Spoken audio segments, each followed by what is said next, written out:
What's up, y'all? Welcome to Across the Forge right here on Cross Forge Gaming. Today, I'm going to be talking to somebody about modesty. I had the idea to talk to somebody about this not long after the Harvey Weinstein scandal broke. And if you have been living under a rock, maybe you don't know what that is, but we'll explain it as the interview goes on.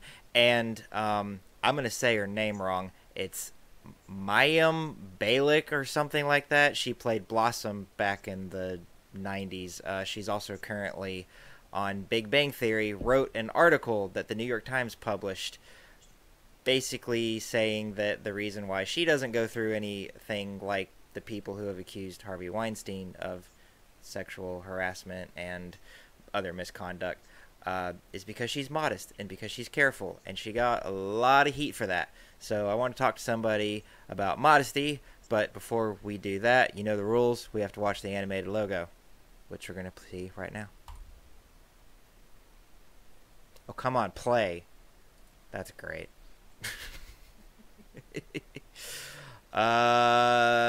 Play on scene, enter. You're supposed to do this, play. Wow. Y'all aren't going to see the logo. You don't get to see the logo today, because that's how this is going to go. So, my guest today is Ashley Brewer. Ashley, let me pull you up. Say hi. Hello. And so that's what we're going to talk about. So, before we do all of that, why don't you tell everybody a little bit about yourself? Well, I'm a housewife, a homeschooling mom, Christian, Reformed. I attend a CREC church. I delve into apologetics, but I'm also really into geek culture. I love gaming. I love comics. I've always been that way. Huge Tolkien fan. Nice. That's really about it. Cool.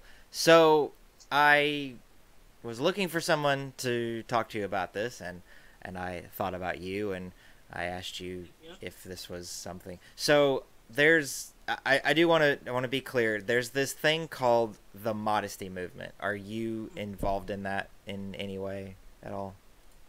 Well, I try not to involve myself in like identity politics and affiliate with groups, Hmm. but I do support the concept that you know girls should advocate for modesty rather than looking like strippers on the streets. Right.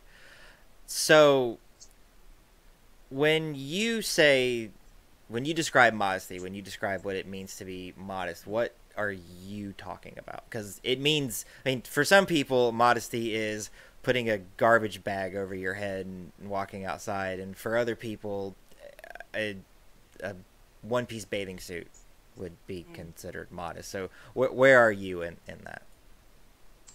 um, I'm at the common sense level. I mean, to be modest is to not be extreme in appearance, and Hmm. you want to reflect a sense of self-respect and show an example of holiness, and let your natural beauty shine without having to accentuate the the parts that don't involve your character. You want to emphasize your character. You want to be appreciated for who you are, not what you are. So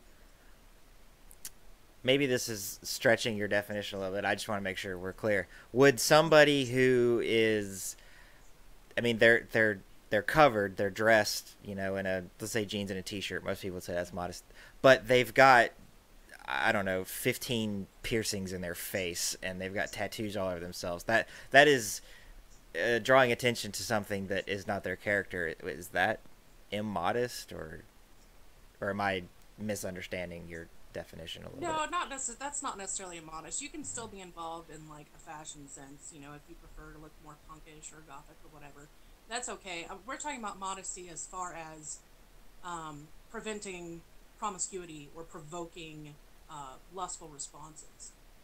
Oh, Um, okay. so yeah, Yeah, I get you. So that just to actually, clarify though, yeah. yeah. So that actually segues really well into this article that. Do you know how to say this person's name? Because I don't. No, no, I just kind of call her Blossom.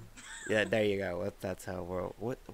what's her name in Big Bang Theory? I don't watch the show. I don't even I don't know. watch the show either, so I Okay, don't know. I know Penny is the slutty one that is Mm, dating Leonard, I guess, and then no. Bridget is dating the other, like the really short Jewish guy, and then Oh, the Blossom dates Sheldon. So oh, okay. yeah, I seem to know a lot about a show that I don't watch. Apparently, so, that's the price of working in television. You know things about TV shows that you wouldn't normally care about. Right, right. Okay, so if I've actually got the article pulled up here, and I read it a while ago. I'll just kind of skim through it. But she basically says that she's never run into this problem with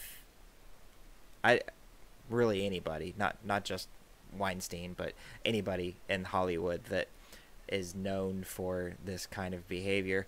And she kind of says that she believes wholeheartedly that the reason is because she doesn't go to these parties real late at night where everybody's drunk out of their minds, and she's not dressed real slutty. And in fact, there's a picture of her in this article with um, the rest of the cast of Big Bang Theory.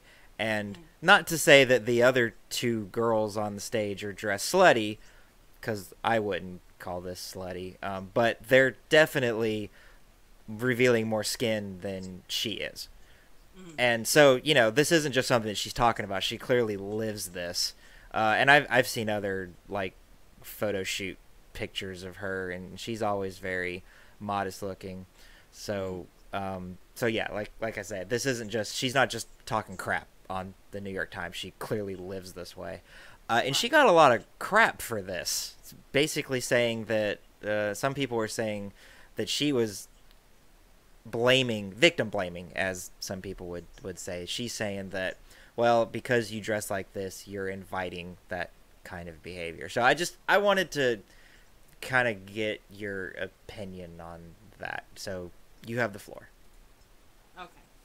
Well, we're gonna start off with her peers in the entertainment industry really don't have a position to make such an extreme accusation. Um, Hollywood is full of failed marriages, sexual promiscuity, even deviancy like pedophilia, and like you even had Scarlett Johansson come out and say that it's impossible for a woman to be monogamous, and Mm-hmm. so it seems to be a very socially progressive Marxist type of culture that they want to push. And, a lot of females have actually used their sexuality to make it in that business. And Blossom, since I can't pronounce her name, she is showing the world that you don't have to delve into that kind of atmosphere to be successful. And they're mainly against modesty, um, and they think that they have some objective standard of morality, and they get angry at people who contradict their position just by walking into the room. You know, Mm-hmm. um, they see a successful woman who doesn't have to partake in that kind of environment, and they don't like that. And so they resort to an extreme accusation of blaming her, stating or accusing that she's blaming victims, when that's obviously not the context of what she means, and that's obviously not what she said. Um, so that's basically it. They just don't want to feel in any way accountable for their own lifestyle. Right. Okay. So the people who are claiming that she's victim blaming, even if they're wrong about her motive, Blossom's motives, um, do you think they have something of a point when they say that? Well, the men who are out there, and even I mean, I hate that throughout all this we kind of use language that almost seems to suggest that this is only a problem with the way women dress and the way men treat the women who dress like that. Because I think this is it would, even though it's not nearly as likely, the possibility that a guy could who's very attractive could be walking around the beach in a speedo and be um, have sexual advances made toward him by other women is possible and does happen. So, Oh yes. so, but do they not have a point that even though these women may be dressed the way that they are, the people who are acting inappropriately have a whole they have the bulk of the responsibility here to not be douchebags. Well, yeah. I mean, the there is a level position to take in this. Women need to be aware of the risk because not all guys are gentlemen. Okay, Mm-hmm. you've got bad people out there, and you've even got douchey guys that will think lustfully of someone who's not dressed provocatively. So, of course, the accountability relies on the man not to take action on that desire. But the woman also needs to take responsibility to be aware, be aware that not every guy is going to treat her respectfully. And they also, girls need to be a little honest with themselves and with others. A girl who's wearing ridiculously short shorts, she's not doing it for comfort. Okay, they're not comfortable. They don't look um, comfortable, that's for sure. they're not. And push-up bras to spill out of your clothes, those aren't comfortable either. So it's girls need to realize, or females in general need to realize that they are invoking kind of a response that they do desire inwardly. They want to be desired, they want to be wanted, they want to be appreciated, but they're going about it the wrong way. And women aren't mind readers. We don't know if a guy is going to treat us respectfully or not, and so they need to be aware. They need to be aware of the risk that there will be some men out there who will not respect her regardless of what she's wearing. And that's very true. If I may get very open here, and I think you know this, and some of our listeners know about my past. I suffered from sexual addiction, and when I was in that real deep, I can tell you, it most of the time didn't matter what somebody was wearing or what somebody was doing. If I wanted to think about that person sexually, I was going to do it, and it Right. really And didn't sometimes it matter. happens even if you don't want it to. Oh, Because I struggled absolutely. with the same thing. It's I went through a lot of confusion about my sexuality, and I went through a lot of dark places to get where I am now. So I totally get that those impulses aren't voluntary. They're not things we want to do. You know, um, but for men out there who don't care that or acknowledge that they have a problem, those are the ones that women need to be aware of. Right, and I would say, if I may make a little commentary on Harvey Weinstein, anyway, if Mm-hmm. anyone out there knows what he was doing, that man needs help. Yeah, I know there's a lot of people who are angry about what he did and would just love to see his life ruined. And let's be honest, his life. Well, I don't know. Hollywood has a weird way of ignoring things that they They shouldn't certainly do. ignore. Who's that guy? Roman Polanski comes to mind. Mm-hmm. He many years ago was. I want to say he was tried and convicted of molesting a young girl, and you wouldn't know it by talking to people in Hollywood that like his Right. work. But yeah, so Harvey Weinstein in particular, he's got a problem that he needs to deal with, and unfortunately, I think in the environment that he's living in, he's not going to be encouraged to get that help because he makes lots of money and he's made a lot of people very, very famous and very, very rich. Yeah, and that's like Kevin Spacey as well. I mean, Oh yeah. his fiasco, oh, I was accused of, making pedophilic type of advances on a 14-year-old. I don't remember it because I was drunk, but hey, by the way, I'm gay. Um, Which was just the it's weirdest thing. instead of just being honest and saying, hey, I have a problem with sexual addiction of many forms and I need help. Instead, he's trying to appeal to the LGBT or LB, however they do it. Yeah. He tries to appeal to that crowd, and sadly, I was like sad in nerd rage mode when I was on his page reading the comments. There were so many people that fell for his trick, and I was just like, this is unbelievable that Hollywood gets away. They get away with so much deviancy. And of course, because of that, people like Blossom are going to deal with the repercussions of it because she is a light in the darkness of that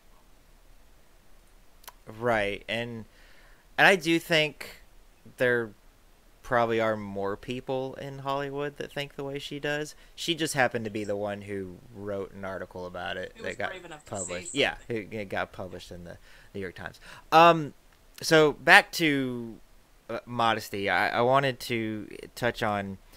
There's a lot of people who are advocates for like the modesty movement, for example. They go to Romans 14. And Right. Paul's talk. I really should have been prepared and had that pulled up in front of me. But Paul's talking about how you shouldn't make your brother stumble. I want to say this is where the example of if you're somewhere and you're partaking of food with someone, you're eating with someone as part of your fellowship, and they have a problem with you eating meat that was sacrificed to idols or something like that. That even though Christ's death and resurrection fulfilled that law and that you no longer have to worry about that, if this is a stumbling block for that person, you should be respectful to them and Avoid it. not Right. do that. And a lot of people look to that and they go, oh, okay, well, if this is a stumbling block to my brother in Christ, then I should dress a lot more modestly. Mm-hmm. However, I think personally sometimes people, and I don't know if they mean it this way, but sometimes when I hear people talking about that, I think it can get taken like so far as to where they go, oh well, my brother stumbled, therefore it's my fault, and I am the only one, like I caused this, therefore I'm the one who, like, they should feel more responsible for it than maybe they should. And again, the Bible, Paul clearly says you do have a responsibility in that, but I don't think Paul meant for it to be, well, the entire reason that this person had that stumble is your fault and you should feel bad about that. Like, what do you think about that? Well, first, I'm going to go and say that the majority of women who are concerned with glorifying God with every aspect of their lives, if they are a sister in Christ, okay, they're already dressing modestly. Mm-hmm. Okay. If a brother is open about his struggles and he tells a sister, there's something about your dress that's bothering me, it's causing lustful desires or whatever, then she should have the responsibility to say, you know what, okay, my brother, if this is really a problem, I'm going to remedy that. If she's unrepentant about it and doesn't change it, then that becomes a problem with the church, where the church needs to get involved. But for the most part, sisters in Christ, they're not going to take that personally. They're not going to be offended by that. And if they are really that convicted, if they really believe that they did cause a brother to stumble, then they need to talk to the brother or elders of the church, and get it, open up communication, but no, a girl shouldn't take it too far to where she's like completely guilt ridden, because you can't control what a man does or thinks. But again, it's another common sense factor, and just be willing to communicate with each other, because like in Romans 13, the chapter before, in Romans 13 verse 14, it tells us, I'm going to read it because I wrote it down, put on the Lord Jesus Christ and make no provision no provision for the flesh in regard to its lust. So if you know, say, a brother over here is susceptible to sexual desires that are immoral and bad, then you need to do what you can to avoid that temptation. If you've got another brother over here who is a recovering alcoholic, you don't want to drink a beer or a glass of wine with them. So, just be sensible, to your brothers and sisters, no matter what their struggle is. Right.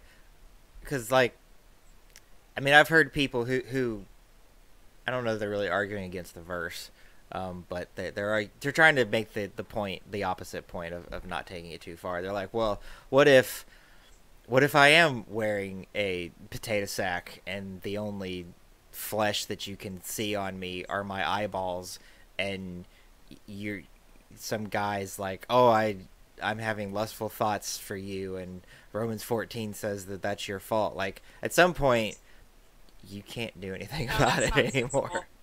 That's not sensible. If he's really putting that blame, then the sister has a duty to talk to the elders of the church and get that guy some help, because that's also a case of narcissism. And narcissists in churches are very troublesome already.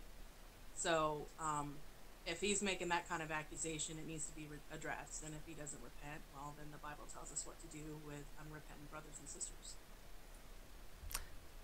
That's true. So I did want to talk about how Islam has women dress, and I like, in my head, I'm like trying to dance around this issue, because it seems like if you mention Islam or Muslims on YouTube, you're gonna get in trouble. But I just have to be like, you know what, whatever's gonna happen is gonna happen, and I can't do anything about it. As far as I can tell, I've never read the Quran or anything like that, so I'm not one of those guys that can say that. But I know people who have been in the Muslim faith, most of them not anymore, who and they'll tell me, like, no, this whole thing with women having to completely cover themselves and wear the hijab and all that stuff, it's oppressive. That's what this exists for. But then you've got there are people out there who are trying to turn it into this kind of stylish thing, like, oh no, I wear this thing because I want to, and I realize that maybe that's getting a little bit off of the topic of modesty, but I did want to talk about that, because I have seen some of my Christian friends not really advocate specifically for the hijab, but advocate that women should, when they leave their house, be covered that much, and they do almost treat the Islamic law that women should dress like this as something that should be aspired to. And I'm like, I don't know that I can get behind that, because Muslim women or ex-Muslim women will tell you, no, this is oppressive. This is not meant to protect you from sexual predators. It's meant to control people. Right.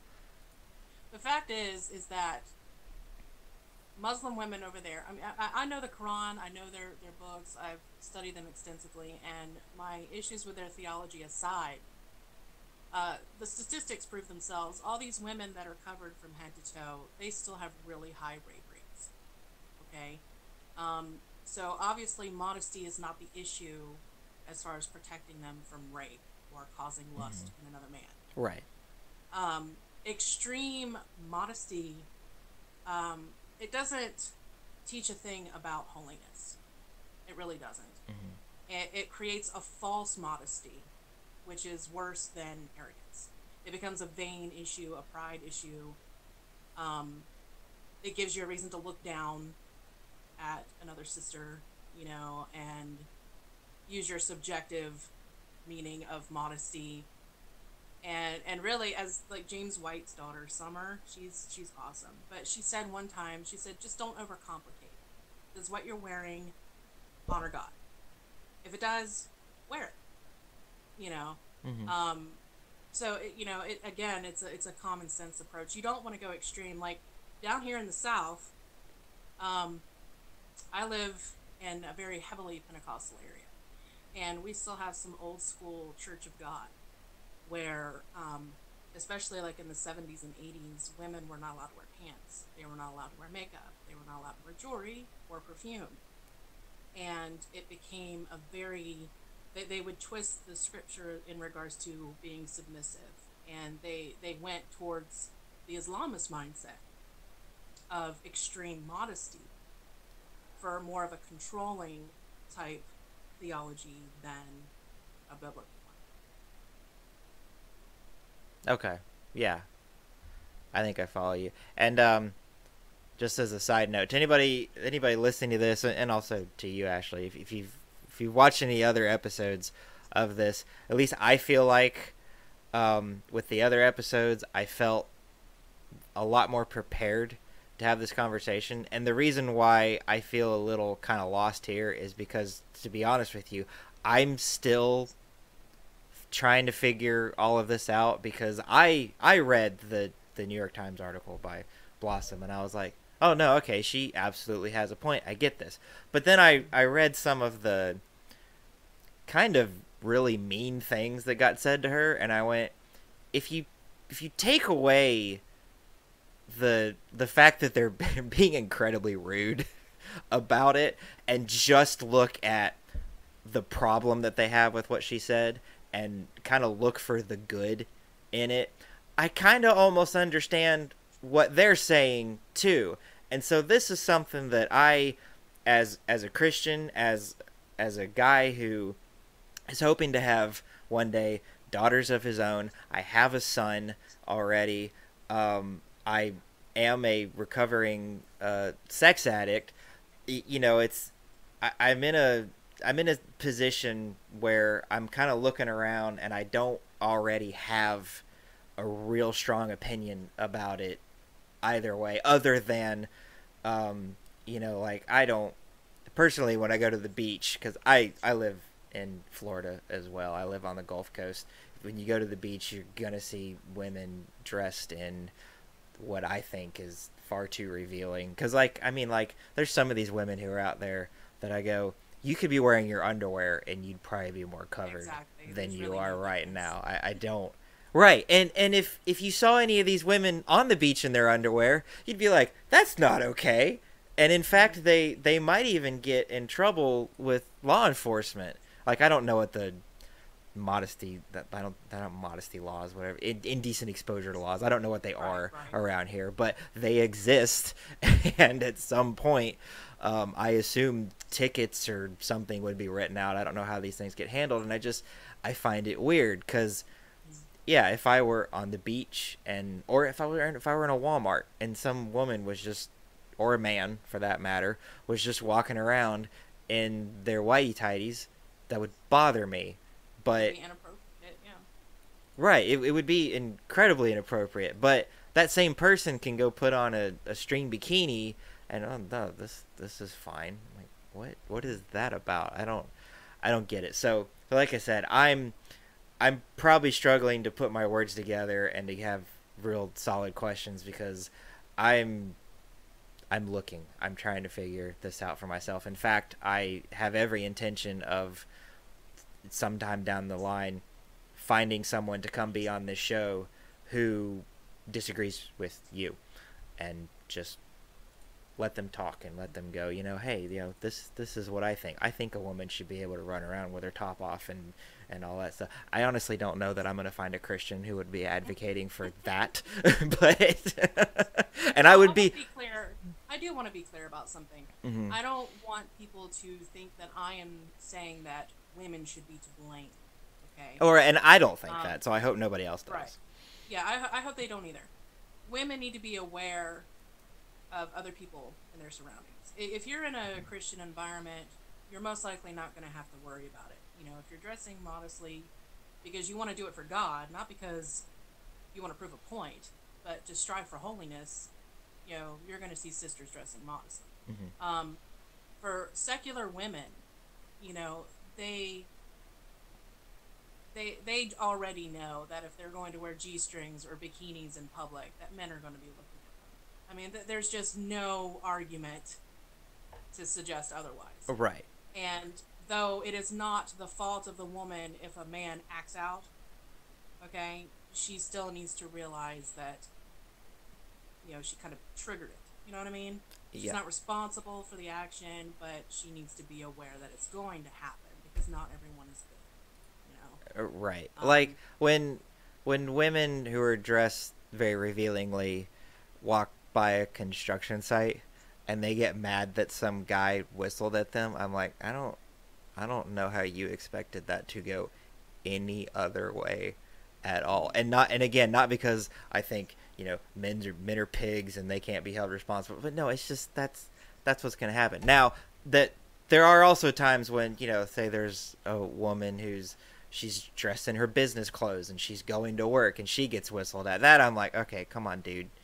Right. Keep it in your pants. Like, for real. Yeah, This is there's going to ridiculous. be men that do it regardless, just like there are women who do it regardless. Right. I mean, there's sexuality and lustfulness is both parties are at fault, and women can't sit there and pretend that it's always the men catcalling, it's always the men objectifying, and that kind of thing. So, and these are men that are just wearing regular clothes as well. Right. I used to work in television. I worked at the local ABC affiliate here in Pensacola there for a little while. And we ran the Ellen show, which, I'll be honest, I halfway enjoyed most. Like, of all the things that I was forced to sit there and watch, I could do way worse. Because I also had to sit around and watch Jerry Springer. So, picking between Jerry Springer and Ellen, I'm going to watch Ellen every single time. But she had... There were... This one guy in particular, he was like he was probably a stagehand on the show, but he also was very, very good looking. I am secure enough in my masculinity to be able to say that and not be bothered by that. So, but she would parade him out in nothing but jeans that kind of rode a little bit low, and he's got his 6-pack abs and everything. And of course, every person in the audience, with the exception of the two guys who got drugged there by their wives and he had nothing else to do, so he's like, well, sure, I'll go see the Ellen show. The whole audience is women. So they're all hooting and hollering at this guy, and that's why he's there. And I remember thinking to myself, there was a show on a long time ago where they did this to women. It was called The Man Show. It was hosted by Jimmy Kimmel and Adam Carolla. And while it was allowed to air, it aired really late at night and was generally considered kind of tasteless. And I'm going to be honest with you, having seen the show, it was tasteless. So was what I was watching on Ellen, yet we're playing that at 4 o'clock in the afternoon. Right. And it's not weird to anybody. And, on top of that, I'm pretty sure Ellen's gay, so I thought that was weird. Like, she's clearly not getting anything out of this. There's definitely a double standard. You have feminists that are, doing the whole "do as I say, not as I do" mantra. And it's really sad to see women that deliberately do things to get attention and then turn around and then victimize themselves for more attention, and then say it's not okay for a man to do this, and then turn around and do something that she doesn't want a man to do. So it's very offensive to our sex, I think, because men and women should respect each other, and it's okay to be attracted to someone because when you're married, you have to be attracted to your spouse, in order for things to work properly. Absolutely. So being attracted to someone is okay. It's okay to look at somebody and say, hey, they're very good looking. What's not okay is turning that into a perversion, and women got to step up and say that's not okay. And going back to Blossom, I really appreciate what she's doing, because when I tried going into film school, okay, they told me before we even started, your success in this industry depends all on who you know. It's you know somebody who knows somebody who knows somebody who knows somebody. And you have a lot of young women that try to make it in that industry, and they resort to basically prostituting themselves, because Hmm. in that environment, it's encouraged to be sexual, and it's encouraged to just no holds barred kind of mentality. And Blossom is saying, hey, I am living a successful life in this career without having to resort to that. And I think it's really good for the next generations to come who's going to go into that industry and maybe follow that example. Yeah, absolutely. Um, Last night I watched for the very first time Mean Girls. Have you seen it? No. Okay. It was funny and cute, and I enjoyed it for the most part. But it's Lindsay Lohan pre her kind of going crazy, Mm. and her career exploding in on itself. But in this movie, if you haven't seen it, I'm gonna, yeah, for those of you watching at home, if you haven't seen it, you get spoiled a little bit. She plays a girl who was homeschooled. She was homeschooled because her parents lived in Africa. They were some kind of research scientist or something like that. So they eventually moved back to the States, and now she's going to a public school, and she's never been to a public school before in her life. And for whatever reason, the group of girls that she refers to as the plastics, because they're the rich snobby girls that have probably had nose jobs and stuff, Right. and they're always dressed very very very provocatively, and they're the snooty girls that kind of run the place. They take an interest in her, and she starts hanging out with them, and she eventually becomes one of them. Um, and the movie really shows that this kind of lifestyle and behavior is very toxic, not just to the people who are living it, but to the people around them, and it pushes people away. And it even showed how the girl they called the Queen Bee, who kind of ran the clique, her mom was played by Amy Poehler, Mm. um, and she was a hilariously horrible mother, encouraging her daughter to be promiscuous and things like that. Like absurd, and I say absurd because it was like so absurd that you find it hard to believe that anybody's actually like that. So you kind of laugh at it, but then you stop and say to yourself, there There's a bit of probably truth. actually are people that are like this, and maybe I shouldn't be laughing at that. Um, but so anyway, that's how it goes in this movie, that they're trying to show you how living like this, especially as a young girl and being slutty, is bad. They're actually having to show you that these young girls are being slutty. So Mm. the result of it in real life is the actresses, Lindsay Lohan and Amanda Seyfried was in it, and then two other girls that I recognize, and I'm sure they're famous adults now, but I can't remember their names. They're being paraded around on camera dressed like that, and it was weird how, I was like, okay, like the movie itself has this good message, but we see how at the very least one of those actresses turned out when she became an adult. This surely had an effect on her, Mm. and I wonder about that, because there was also in the background of one of the scenes, and I'm sure it was faked because I can't, with as disgusting as I think some people in Hollywood are. I Maybe I'm being a little naive, but my dog is barking and I have no idea why. um, maybe I'm being a little naive here, but I like to think to myself that this was faked because no person with their head screwed on straight would ever do this. In the background of one of the scenes in the house of the Queen Bee, this the Queen Bee's younger sister, who you never see her face. For all I know, it wasn't even a 5-year-old girl. It might have been an adult that they made to look young, because again, all you're seeing is the back of her head. But Mm. she's watching a Girls Gone Wild video on the Oh, television screen, and the girls lift right. up their shirt, and it's blurred out because the movie might be PG, but at the very least it's not R, so that would not be allowed in that. movie. And then the little girl, again, from the back, lifts her shirt up and goes, "Girls Gone Wild." And it's like, okay, it's supposed to show how utterly horrible the parents of this girl are. But at the same time, you either had to fake that or you had to find a 5-year-old little girl and go, "Okay, lift your shirt up." And, 5-year-old girl's not going to understand that, oh, this is just a movie. So, and I don't know. I appreciate them trying to use absurdity to get a point across because, frankly, it is all absurd. It really is. Yeah, absolutely. But there is a different way of going about it. You don't have to resort to that kind of method.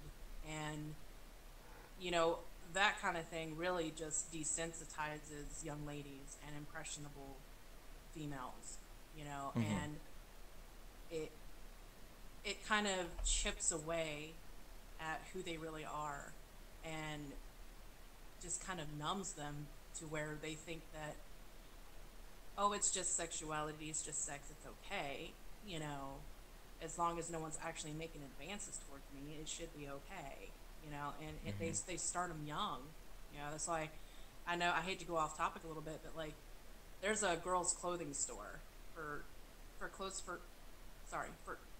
kids my daughter's age, 6 to 10 years old, and I'm looking through these clothes, and I see really, really short shorts and halter tops and all this in hip hugger pants.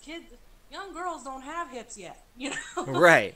And they have all this attire that someone off of the streets would wear. And I'm just like, they're starting off the children too young and trying to desensitize them and get them ready for the identity politics, to be identified by what they are rather than who they are. And that's just something I really, really, really hate. I hate it. Yeah. So, as a parent, I'm both asking you this because I'm a parent, and I think it would be interesting to our viewers. How do you raise a kid in this environment without? Because I was homeschooled, and from 5th grade on, I graduated as a homeschooler. I was in homeschool band, so there's a lot of stereotypes about homeschoolers, about how they're sheltered and they don't have any friends, and like if you just looked at my life, you'd go, well, that's ridiculous. But I'm going to tell you, I knew kids that were that stereotype, that were not allowed to leave the house without their parents being there. They weren't allowed to have any sort of social life without mom and dad hovering over them. And I can tell you that in at least one case, one of those kids grew up, graduated, got out of the house, and was suddenly exposed to a world that did not line up whatsoever with what they had been taught in high school, and they kind of went nuts. Like, they eventually grew out of it, but they were drinking all the time, and I got to where this was a fairly good friend of mine, and I kind of distanced myself from them because right. they went from the extreme of I can't have a life to I can now do whatever I want, and therefore I'm going to do whatever I want. Right. And it, so like I said, I distanced myself from them. I don't have any idea if there was like promiscuous sex going on or drugs or anything like that, but that would be the stereotype, would be that kind of person would grow up and that's what would happen to them. So what I'm saying is, as much as I hate when, because okay, so in Mean Girls, since she was homeschooled when the movie started, they kind of go through explaining that she wasn't homeschooled because her parents, hated the public school system and stuff. And then they showed some other homeschool kids that fit that stereotype. And it's like, I almost feel like I should be mad that they're portraying homeschoolers like that, but I can't be because I know that kid and he's real. So, how do you personally, as a mom who has daughters, do that without raising a kid that's going to turn into an adult that's just going to be completely and totally screwed up? Well, I don't hide anything from Hmm. her. Our communication is so open that she's confident in approaching me with anything that she might be exposed to. As a gamer family, it's unavoidable sometimes for her to be exposed to something. And Right. she has the confidence to come to me without me flipping out or, just going crazy. And because our job as parents is to prepare our children to be able to handle the world. As Christians, we know we're not of it, but we're a part of it. Hmm. And it is our duty to teach and train our children to be responsible adults and to be able to handle that kind of thing. So I treat my child like she's an adult. I'm not raising her to be a kid. I'm raising her to be an adult. And if she wants to ask me these questions about what goes on in her body or what she's been exposed to, then it's a totally normal thing. I stop what I'm doing and we talk about it. And I think a lot of parents are just so afraid that their kids are going to mess up, or maybe they project their own insecurities and don't want their children doing what they did in their past. A lot of parents have this mistake that their kids are humans too. They were born sinners as well. So they're going to make their bad choices, they're going to make their good choices. That's all part of the learning process. But I know so many homeschooling parents and Christian parents that won't even talk to their 13-year-old daughters about menstrual cycles. You know, um, there was a girl That's I knew not who hid it. okay. She hid it from her mom, because she was too afraid. She thought she would have to go to the hospital. And I'm like, see, that's just irresponsible parenting. We're supposed to get our sons and daughters ready for the world, and how are they going to know how to handle the world if they don't even know what's going on with themselves? So yeah, like I said again, I think in the movie they used absurdity to make a point, because just like there are girls screaming "Girls Gone Wild," there's also girls out there that don't really understand a menstrual cycle. So, there's two extremes, and there needs to be an objective balance and reasonable approach to modesty, to our children, and to what's going on in the world. And it's just it's really crazy how people take one extreme and then go to the immediate other extreme when there's a perfectly reasonable, balanced approach to all of this. And like I told my husband last night, I said if I were to summarize what I believe about the relationship between men and women and sexuality is women be modest, men be honest. You know, if you're a Christian community, men need to be willing to be open about it, be honest about their struggles, and women need to acknowledge that they should probably be more modest. So I like that. that's really all I'm at. I like that. Um, since we were on the subject, I want to tell a little personal story because it's funny. And then I want to we'll move into wrapping this up because we've been going Okay. for how long we've been going? Almost about 50 minutes. So like I said, I was homeschooled from fifth grade on. My parents didn't actively try and hide stuff from me. There was normal stuff, like I wasn't allowed to go see R-rated movies, and I remember asking for permission to buy my first teen-rated game, and I'm fairly certain I was 14 or 15 when this was happening. And most kids today have. My own child plays M-rated games. Only the ones that I have already played and Scream. have approved of, but just to throw that out there. But yeah, so I remember going through all that. There was normal stuff, but for the most part, we weren't super sheltered from anything.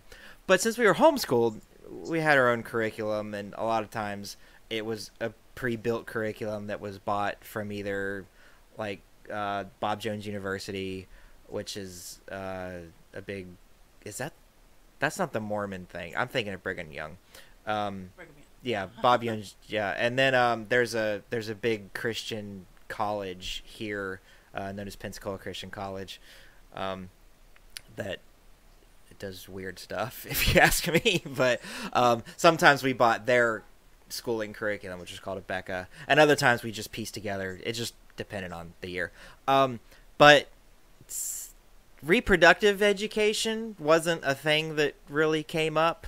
And again, I don't think it's because anyone was trying to hide it from my brother and I. It just wasn't with us buying curriculums from Christian sources. It just wasn't something that was ever in there. So Right. fast forward a few years, my wife is giving well, my first wife is giving birth to our son Caspian, and I'm not doing real well being in the delivery room. In fact, one of the nurses came up to me and told me that I had lost all the color in my face and wanted to know if I wanted some orange juice or a cracker or anything, which I felt really silly needing to ask for because there's this woman giving birth to my child there on the table, and I can't stand there and watch this. Like, what kind of a pansy am I? So anyway, so Caspian comes out and he's screaming, and they cut the umbilical cord and all that stuff, and then something that I didn't know about starts happening. The doctor's like, "All right, are you ready for the rest of it?" And I'm like, "What rest of it? What? There's the baby. What do you mean more? Like, are there other people in there? What's that? That's what's going through my head. Like, we have twins, and somehow I missed this over the course of the last 9 months or something. Well, it's the placenta coming out.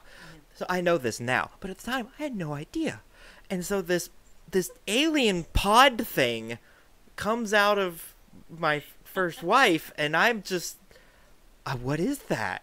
Why is this thing here? What is happening right now? And yeah, so she had to explain it to me later, because that was an area where homeschooling is not perfect, and in that area it failed me. Yeah. So everything else, I'm great at math, I read well, I'm not super hot about English, but science, especially that particular area of science, it was, some things could have been better. Okay, so I'm looking here on, and actually maybe I should have asked you this. Well, you put it on here, so I'm going to assume you're okay. You've got some things on the notes here that say coming soon. Oh yeah. Yeah, so you know what that is. And I'm assuming that's because if I were to go to this website, I would find nothing. It's not right ready. now. It's Yeah. still under construction. So do you want to promote that a little bit? If you do, you can have at it. Sure. Sure. It's called the Ableist Gamer. It's kind of satirical. Mainly going to be focusing on gaming, game reviews and new releases, that kind of thing, gaming news in general. But it's also going to be like an anti-social justice warrior, anti-identity politics kind of group, where we're going to be writing articles, engaging the culture, Actually, because, I just we've looked got up. some feminists. I'm sorry. I just looked up ableism because I was like, I don't actually know what that is. Google define ableist, and it didn't pull up ableist, but it pulled up ableism, discrimination in favor of able-bodied people. So Yeah. what's Well, there was a satirical article not too long ago about how some games are ableist, to where they're too difficult for people to play. Like there was a satirical one about Cuphead. I was just It's about to a ask great if that's game. what this was about. It was a great game, and it still is a great game. I haven't beaten it yet because it is really hard. But anyway, the tagline for the Ableist Gamer is that we're going back to the golden age of gaming, where there's no politics, there's no victimization. This game is a challenge. Let's overcome it and play it and enjoy it the way games are supposed to be enjoyed. It's basically just a sarcastic, obstinate kind of jab, because there's not too many females that are big voices in the gaming community, and the one that was the one that started Gamergate. Good old so, Anita Sarkeesian. Everybody knows who she is. Yeah, so I kind of want to be the, not say opposite, because I don't want to be the extreme, because the anti-SJW crowd can be just as nonsensical as the SJW crowd. So I just want to have like a balanced approach and be like, both sides are being foolish. Let's just enjoy games the way they're supposed to be enjoyed. Let's talk about it. Let it be a community. Quit being toxic jerks to each other and just enjoy what's made for our entertainment. Not everything has to have an agenda. So, it's basically just going to be a gaming news site /blog, and It should be coming up either this weekend or the middle of the next week. Well, cool. I will. I look forward to that. And if you're watching this before the website goes live, know that there is a link, or there should be. If there's not one, I'm going to add it. There will be a link to that page in the description below. And if you go there and you get like a broken link or something, be patient. Check back in a day or two. It'll be there. But yeah, that should be fun. Ableist gamer. I like the name, and I remember reading.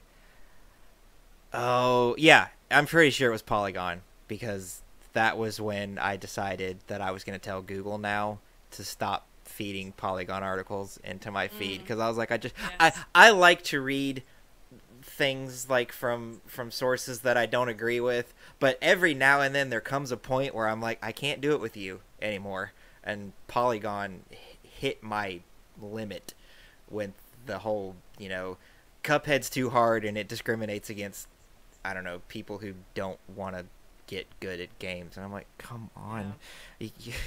Like, this is the dumbest thing I've ever read in my And there was life. also a big issue with Connect too. You had the people that are like, well, people with disabilities can't play these kind of games. They can't get up and walk around and do it. Well, that's okay. I mean, products are made for all sorts of people. I mean, if you just focus on the disabled, then you're outcasting everyone else, you know. And in the gaming industry, there's games for everybody. Games for everybody. And nobody should be selecting one or two games in particular just to complain, Right. And it's, I want it to be a gaming news source, but I also want to have opinion pieces on it, from different people that are well known or not in the gaming community that want to, address this kind of silliness that we get from Polygon and sometimes Kotaku, however you say it. Yeah, Kotaku's one, and I generally like them, but every now and then it's like, Sometimes come they on. get a little too meh for me, but for the most part they're okay. Polygon, I don't even Yeah. flush down the toilet. I don't even deal with them. But yeah, I think there needs to be a more balanced approach, and people from all worldviews, people from all positions in life, should be able to sit down with other people with the same interest and learn about the new games coming out, learn about people's opinions and reviews and everything. And if they want to see the opinion pieces on the social issues, that's fine. But the main point is to have more of a balanced and inclusive Hmm. type of site for everyone in the gaming community. Yeah. I got a friend. I'm actually hoping to have him on the show one day.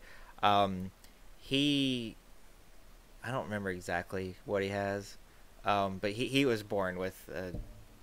No, he wasn't born with it. He got it somehow later. Anyway, so he's had it since he was a baby, and where one of his arms is kind of like it's not fully developed, and he really likes playing video games. And so I've got an Xbox controller here. I'll hold it up. What he does is the right hand is the hand that is not fully developed. So he just kind of puts his palm down on here, and Mm-hmm. he's got it so he can move the stick and he can roll his palm around and hit the buttons. And then he picks the controller up and kind of pushes it up on his knee, and that's how he uses the triggers. Now his left hand is fine. He can do all that.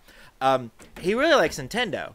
And when the Wii came out, he was like, I can't play this thing because I can't Yeah. hold a Wii remote and a nunchuck. Now, for the games that you could use the Pro Controller, he was fine. But games like Mario Galaxy, unless Nintendo like re-releases it for the Switch with regular gamepad support, that's the kind of game that he'll never be able to play. But he's a really cool guy. Even though he's got this disability, he goes to like gun range competitions and stuff. He's been on the cover of a gun enthusiast magazine. I don't remember what the name of the magazine That's was, awesome. but yeah, he's a really cool guy, and you'll never hear him say that his disability is keeping him from doing something. And so he's also Right. never the type of guy that was like, man, I wish the Wii didn't exist because I can't play it. But Right. he was kind of like, I'm kind of bummed out because this is an entire console generation that I'm just not going to be able to play. And so I definitely get that, and the thing with like the Kinect.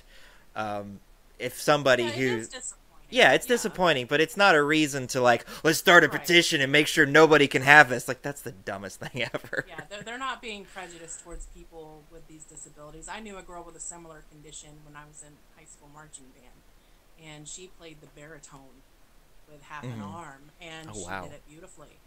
And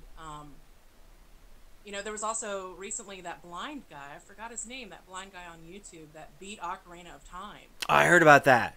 Yeah. And so it's like if you really want to do, it's that old adage, whatever you put your mind to, you can do it. Hmm. Where there's a will, there's a way. You know, um, and then if there's some things that really are not an option, like your friend playing that, I mean, it's okay. There's still other options. That's why the gaming industry has games for everybody. And though it might be sad that you can't play a game that you want to play, like for instance, okay, get this. The older I get, the worse my vision gets, and I get vertigo easily, and I am working on my health and all that, but I still have issues. As much as I love Fallout 4, I can't play it. When I play Fallout 4, I get vertigo. I get sick. So I can't play a game that I really like. Um, Yeah. but I'm not gonna go to Bethesda and be like, hey, I need to fix your graphics or something because people with vertigo can't handle it. I mean, I mean, that's to be fair, that's unreasonable. Bethesda needs to fix their graphics, but for different reasons. Let's be Hey, I'm a fair. Bethesda fangirl. Watch it now. But yeah, I mean, it's there's gaming for everybody, and I think everybody, out of all the problems going on in the world, I think everybody could at least that has that same interest. They can come together and be like, hey, let's take a break with all the Hmm. nonsense and just enjoy content that's available. Right. You must love VR. Uh, I Well, I've tried it a couple times and got really sick. Yeah. But Right. I still would risk it again for some good horror games because I love me some horror games. So. Yeah, I had my first VR experience. I went and visited Jimmy Bones and had my first VR experience. And I got to be honest, before I put the headset on, I was like, I mean, I'm sure it's cool, but it can't be that great. And he got me in the headset and I hold the controllers and everything. And I was like, oh my gosh, I never want to play a game any other way Yeah. ever again in my life. So Yeah, it's it pretty was a cool. little scary for me at first because I'm also claustrophobic. Oh, So when yeah. when I first put them on, I was like, okay, I can't do this. I started feeling my heart pulsing fast and pumping fast. Sorry, and but it was a pleasurable experience until I got a little sick. So I guess Hmm. I can only do it, in little increments. But yeah, it's when it gets cheaper and there's more horror games available, I'll probably play more. Sweet. Well, before we say goodbye, you want to throw out anything else? Just that I really appreciate you having me on here, and I've had a lot of coffee, so there's a lot of stuttering, and I'm sorry about that. But yeah, I appreciate it, and I really enjoyed our conversation.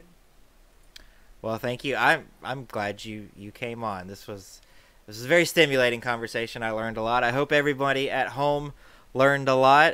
If you enjoyed this program or any of the other programs that we do here on CrossForge Gaming, visit us on Patreon at patreon.com/CrossForgeGaming. There's our Facebook page, which is facebook.com/CrossForgeGaming and facebook.com/group/CrossForgeGaming. We also have a new Twitch channel, twitch.tv/CrossForgeGaming. You probably see a pattern here. Everything is something CrossForge Gaming, except for Twitter, because someone already had CrossForge Gaming before we got to it. So Twitter is at CrossForge Games, and you're on the YouTube channel. That's how you're seeing this. But I guess in case you're seeing it embedded somewhere on Facebook, that is youtube.com/CrossForge Gaming. Don't forget, look in the... Subscribe. Yes, subscribe, do all that. Hit the little bell icon so you get notified. And down in the description is still a link to our Extra Life campaign. We're still trying to get that $500 for Children's Miracle Network hospitals, and t-shirts. We have a t-shirt store that's down there, and the links also. That's going to do it for us here at CrossForge Gaming and on Across the Forge. We hope you enjoyed it, and we will see you later. Have a good one. Bye bye. Say bye.